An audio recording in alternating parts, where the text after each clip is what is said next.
E aí, pessoal, vamos falar de um assunto que dá um nó na cabeça de muita gente, o tal do cheque prescrito. Sabe quando o cheque vence, a dívida simplesmente some? Bom, vamos mergulhar nisso e entender direitinho quais são os caminhos legais a seguir. Mas antes da gente entrar de cabeça no assunto, aquele pedido rápido que ajuda demais. Se este conteúdo for útil, não esquece de curtir e compartilhar, combinado? Assim a gente leva essa informação para mais gente. Então, vamos direto ao ponto. Imagina a situação. Alguém está com um cheque na mão, mas ele já prescreveu. E aí? Significa que o dinheiro foi perdido para sempre? A resposta para isso pode e vai surpreender. E para deixar tudo bem mais claro, nada melhor do que uma boa história, né? Vamos acompanhar o caso da Maria, do João e do Pedro. A jornada deles vai transformar esse assunto jurídico, que parece super complexo, em algo muito mais fácil de entender. Mas calma lá. Antes de pular para a briga judicial deles, vamos dar um passo para trás e garantir que está todo mundo na mesma página. Vamos fazer uma revisão super rápida sobre o que é um cheque. De um jeito bem simples, o cheque é basicamente uma ordem. A pessoa que assina, que é a emitente, está mandando o banco dela pagar uma grana para outra pessoa, que é a beneficiária. São sempre essas três figuras na jogada. Agora a gente entra num ponto que é crucial: o tempo. Cheque não vale para sempre não, existem prazos, e são eles que mudam completamente as regras do jogo. A primeira corrida é a da apresentação. Se o cheque foi emitido na mesma cidade do banco, o prazo para apresentar é de 30 dias. Se for de cidades diferentes, esse prazo sobe para 60. Esse é o tempo que o beneficiário tem para ir até o banco e tentar sacar o dinheiro.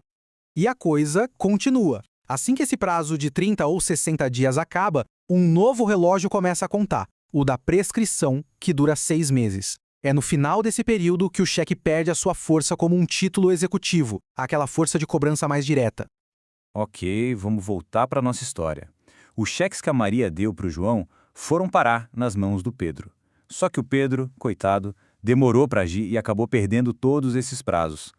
E aqui vem a pergunta de R$1 milhão. Se o cheque prescreveu, quer dizer que o Pedro ficou no prejuízo e a Maria não precisa mais pagar? A resposta é um sonoro não. A dívida não sumiu como mágica. A lei oferece alternativas. Mesmo prescrito, o cheque ainda é uma prova muito forte de que a dívida existe. Existem alguns caminhos, como a ação de cobrança, mas o mais comum e estratégico para esses casos é a famosa ação monitório. E isso não é achismo não, viu? O Superior Tribunal de Justiça, o STJ, já bateu um martelo sobre isso na súmula 299, que deixa claro, a ação monitória com cheque prescrito é totalmente válida. E foi exatamente essa carta na manga que o advogado do Pedro usou. E então começa o nosso confronto. De um lado, o Pedro, com os cheques prescritos em mãos, entrando com a ação monitória. Do outro, a Maria, se defendendo e se recusando a pagar. Ok, vamos analisar a treta. O Pedro dizia: olha, eu recebi esse cheque de boa fé, não tenho nada a ver com o problema entre a Maria e o João. O cheque é um documento autônomo. Já a Maria rebatia: opa, espera aí, o cheque prescreveu, essa autonomia toda aí já era, eu tenho todo o direito de explicar por que eu sustive o pagamento. O argumento do Pedro se baseia numa coisa que o direito chama de atributos cambiários. Pensa neles como se fossem superpoderes do cheque. Um desses poderes é a autonomia, que faz com que o cheque, quando circula, se desconecte do negócio que o criou. Isso serve para proteger quem o recebe de boa fé, como era o caso do Pedro. Uma pequena pausa. Se essa análise está ajudando a clarear as coisas, que tal compartilhá-la? É um gesto super simples que faz uma diferença enorme para o nosso trabalho.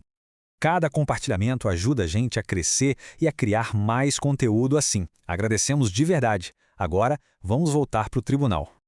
Então, de volta ao caso. O juiz ouviu os dois lados. O cheque mantém sua autonomia ou a prescrição muda tudo? A decisão do STJ, nesse caso, é uma lição valiosíssima para todo mundo.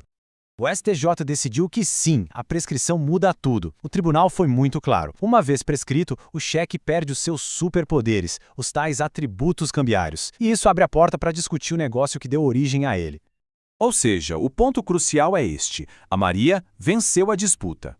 Como o cheque estava prescrito, ela pôde apresentar a defesa dela, explicando que o serviço não foi prestado. A autonomia, que normalmente protegeria o Pedro, não existia mais.